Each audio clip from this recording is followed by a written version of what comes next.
Itumos amphicutes. Malagar kame faiti maguia, Hector epaison, protivilion namoessan. Automorta timere necessa est. Vobis rustice villes sunt, quasian vos, guerre, utile sint. Anatsin iddinam k'ebima, Hammurapima, Isu ibbi, tankarum, wakil khamistan, kiyam ulam nidhani, su.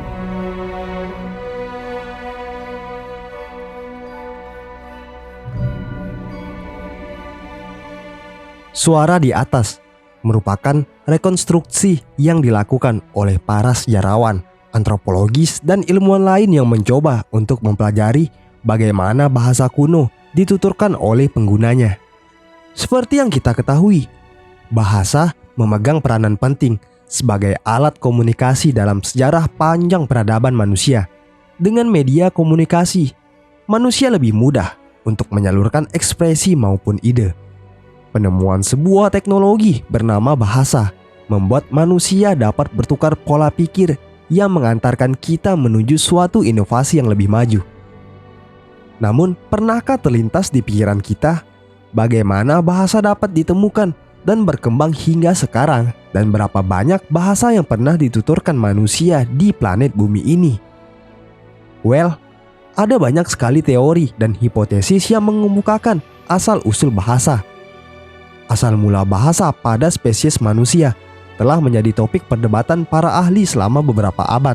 Walaupun begitu, tidak ada kesepakatan umum mengenai kapan dan umur bahasa manusia secara pasti.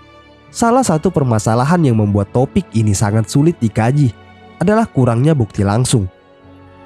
Menurut Noam Chomsky, seorang profesor linguistik asal Amerika, bahasa pertama kali muncul sekitar 60.000 hingga 100.000 tahun yang lalu di Afrika. Berdasarkan perhitungan yang ia lakukan, setidaknya terdapat 7.000 bahasa yang digunakan manusia di dunia. Sebelum bahasa ditemukan, diperkirakan manusia berkomunikasi menggunakan suara-suara yang dihasilkan oleh mulut atau melalui gerakan tubuh saja. Lalu kemudian, otak manusia berevolusi dan berkembang sehingga dapat memahami hal-hal yang lebih kompleks dalam kehidupan sehari-hari mereka.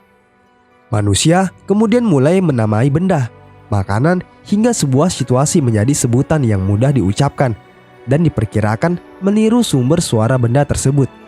Setelah itu perlahan-lahan manusia bisa berbicara dengan menggabungkan dua kata yang berbeda dan kemudian berkembang menjadi sebuah bahasa. Sedangkan bahasa yang beraneka ragam dan berbeda-beda di setiap negara disebabkan oleh isolasi budaya yang terjadi di zaman nenek moyang manusia. Terdapat kisah semit menarik yang menjelaskan awal mula mengenai keberagaman bahasa. Dalam Taurat dan Alkitab, terdapat sebuah narasi yang dikenal dengan Menara Babel. Menurut cerita, setelah peristiwa banjir besar dan bahtera Nabi Nuh, umat manusia yang tersisa dari bencana tersebut hanya memiliki satu bahasa bepergian ke arah timur, yaitu ke tanah Sinear.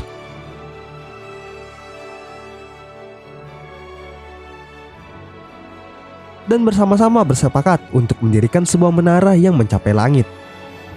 Tuhan yang melihat keangkuhan manusia mengacau balaukan bahasa mereka dan menyerahkan mereka ke seluruh penjuru bumi. Dari sudut pandang historis, terpisahnya manusia ke berbagai belahan bumi dikarenakan mereka melakukan migrasi secara bertahap untuk mencari sumber makanan, tempat tinggal yang aman dari predator maupun bencana alam hingga faktor internal seperti perselisihan dalam kelompok. Nah, terpisahnya manusia ke dalam kelompok-kelompok kecil ini mengakibatkan adanya isolasi budaya dan membuat munculnya bahasa yang berbeda di setiap negara disesuaikan dengan kondisi alam, makanan, dan makhluk hidup lain di sekitarnya. Isolasi inilah yang menyebabkan bahasa di tiap negara atau daerah menjadi berbeda. Hal ini juga dapat kita buktikan dengan keberagaman bahasa di Indonesia, yang merupakan negara kepulauan, sehingga penduduk Indonesia semakin terisolasi di daerah tempat mereka tinggal. Inilah sebabnya Indonesia memiliki bahasa yang sangat banyak dan juga berbeda di setiap daerah.